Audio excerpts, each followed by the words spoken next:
Bueno, Miller Dusan Calderón, soy profesor de la Universidad Surcolombiana, investigador de la misma institución, y durante los últimos 4 años me he dedicado a hacer acompañamiento a las comunidades afectadas por el proyecto hidroeléctrico El Quimbo. Y durante todo ese proceso de acompañamiento pues he venido desarrollando todo un proyecto de investigación con relación a los impactos económicos, sociales, ambientales, culturales causados por ese megaproyecto Quimbo. Dentro de esa investigación pues definimos no solo como los ejes fundamentales que habían que desarrollarse y las metodologías para poder cumplir, para poder desarrollar las temáticas o los ejes básicos, sino también cuáles serían las formas como podrían las comunidades enfrentar directamente los problemas que se vienen causando por parte de la construcción del proyecto del Quimbo.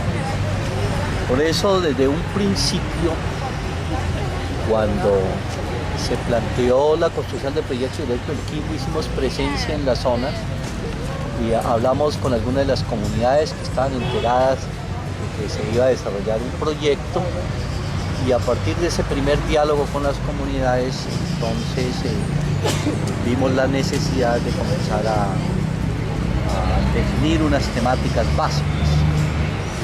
La primera, que es fundamental, que se llamó El Quimbo, crecimiento o desarrollo ecosocial.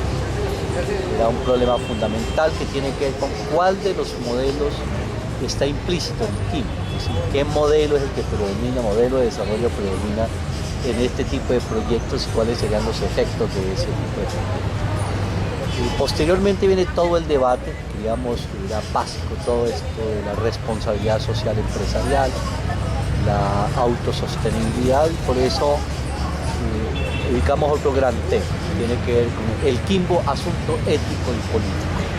Había que tratar ese tema, y uno muy grueso que tenía que ver con la participación de la comunidad y los distintos procesos de organización y de protesta y de resistencia, sería como el tercer eje que nosotros abordamos con relación al proyecto. Y en ese sentido iniciamos creando espacios de debate.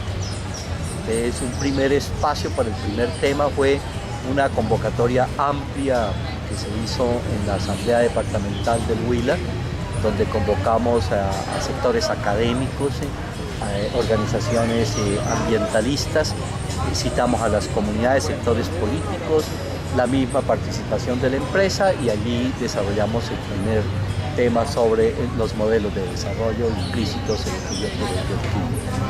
Posteriormente, aquí en este espacio en la Universidad Surcolombiana abordamos el segundo tema, que es el Quimbo, asunto ético y político. Fue muy importante haberlo abordado por aquello de que siempre se escudan estos proyectos en el supuesto de la responsabilidad social empresarial, pero que en última instancia pues uno observa que son negocios donde finalmente existe el interés particular, el negocio particular, y no existe el interés general.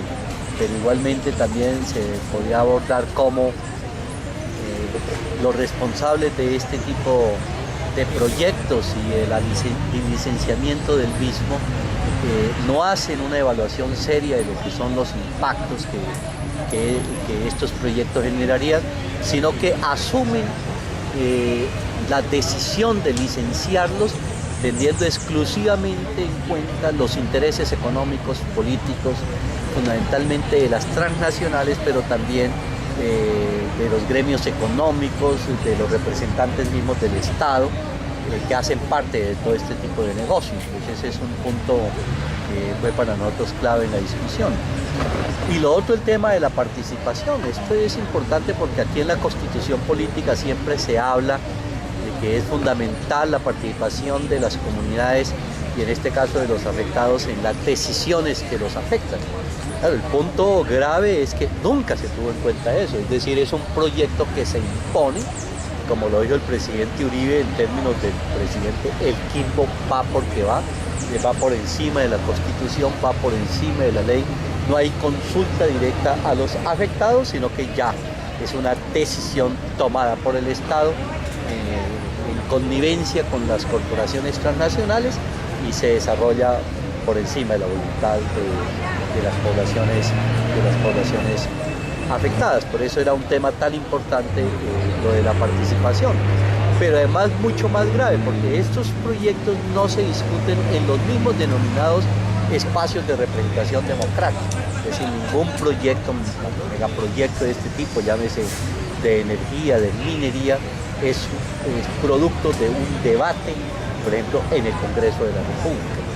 Eso ya está aprobado en los planes de desarrollo y posteriormente la decisión termina en una oficina, ¿ya? Que la Autoridad Ambiental de Licencias, ¿ya? Allí termina la discusión. Claro, eso tiene que ver con algo muy importante para nosotros, cuestiona el régimen político, cuestiona lo que se llama aquí de la democracia. Entonces, ¿cómo así que en las grandes decisiones ni siquiera participa la supuesta democracia representativa, menos aún la consulta que se haga a las comunidades directamente afectadas? Porque ahí inicia el problema. Bueno, esto en materia de introducciones, de cómo nosotros diseñamos una propuesta que tiene que ver con tres temas fundamentales, donde está el Quimbo, crecimiento o desarrollo ecosocial, el Quimbo asunto ético y político y el problema de la participación social en la decisión de este tipo de megaproyectos. Este último punto también incluye las formas organizativas de resistencia y desobediencia civil, ¿no? Que fueron las que se asumieron finalmente por la asociación que se creó, que llamó ASOQUIMBO, que surgió posterior, Asociación de Afectados por el Proyecto Hidroeléctrico El Quimbo, que tiene un órgano de expresión, que lo he entregado aquí, esta es la última edición, que llama La Voz de Matambo. Matambo es un cerro que hace parte de la cuenca, llamémosla hidrográfica, donde quedaría el megaproyecto. Pues tiene una historia muy importante lo que es Matambo. El cerro tiene la configuración de una especie de aborigen que tiene su propia historia, pero lo más importante de retomar la idea de Matambo tiene que ver con la idea de las comunidades aborígenes, ¿no? La presencia de ellas en el territorio y la importancia que ellas tienen dentro del territorio, que además simbólicamente representa para nosotros mucho en todo lo que ha sido la historia de la confrontación entre las concepciones eurocéntricas y lo que ha sido una nueva perspectiva desde las comunidades aborígenes para América Latina. Ese es un elemento fundamental, por eso aquí estamos hablando también del Festival del Sol, ¿ya? Que inició precisamente hoy en Colombia, y aquí tenemos los distintos argumentos por los cuales defendemos el territorio, nos oponemos al proyecto y planteamos una alternativa, que es la Reserva Campesina Agroalimentaria. Y como ustedes pueden observar, aquí tenemos toda la programación que inició hoy del Inti Raymi, ya que llama el Festival del Sol. Ahora más adelante hablaré de la importancia de esto que se está desarrollando hoy en Colombia.